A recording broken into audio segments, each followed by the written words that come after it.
దేశవ్యాప్తంగా బీజేపీ ఆధ్వర్యంలో పరీక్ష పే చర్చ కార్యక్రమం విజయవంతంగా నిర్వహించారు. ఇందులో భాగంగా ఆదిలాబాద్ పట్టణంలోని సిఆర్ఆర్ హైస్కూల్లో పరీక్ష పే చర్చ కార్యక్రమాన్ని నిర్వహించారు.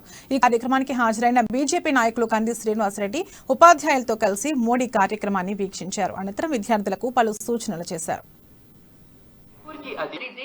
नमस्कार, मेरा नाम अदिति दीवान है और मैं कृष्णा पब्लिक स्कूल रायपुर छत्तीसगढ़। कृपया उनकी समस्या का समाधान करें माननीय प्रधानमंत्री जी। इतना सारा काम उसी की थकान लगती है, करना शुरू करें। दूसरा, आप कभी कागज पे अपना पेन 300 పెరిగారు అండ్ ఇండియాలో రోడ్ నంబర్ 12 బంజారా హిల్స్ లో 570 ఎంప్లాయీస్ ఉన్నారు. ఇండియాలో ఇక్కడ సాఫ్ట్వేర్ కంపెనీలో పనిచేసే వాళ్ళు. So we are and our company 2100 employees work చేస్తున్నారు.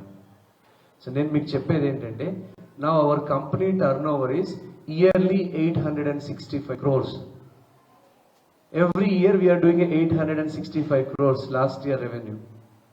ఒక నార్మల్ హంబుల్, నేను ఎవరు కూడా మీలాంటి కుటుంబాల నుంచి వచ్చిన, నేను very humble background, farmers background. So నేనేంటంటే, what I want to tell you is, మాకు కూడా ఎగ్జామ్స్ అంటే భయం ఉండేది. ఎగ్జామ్స్ అంటే భయంలో ఉన్న వాళ్ళు ఎవరైనా ఉంటారమ్మా? మోడీ గారికి ఎగ్జామ్స్ రాసినప్పుడు భయం లేకుండానా? ఉండింది, రైట్? సో దాన్ని ఏం చేయాలి? ఆ ఎగ్జామ్ ఫియర్ అందరికీ ఉంటుంది. కానీ మనం ఏం చేయాలంటే, మీరు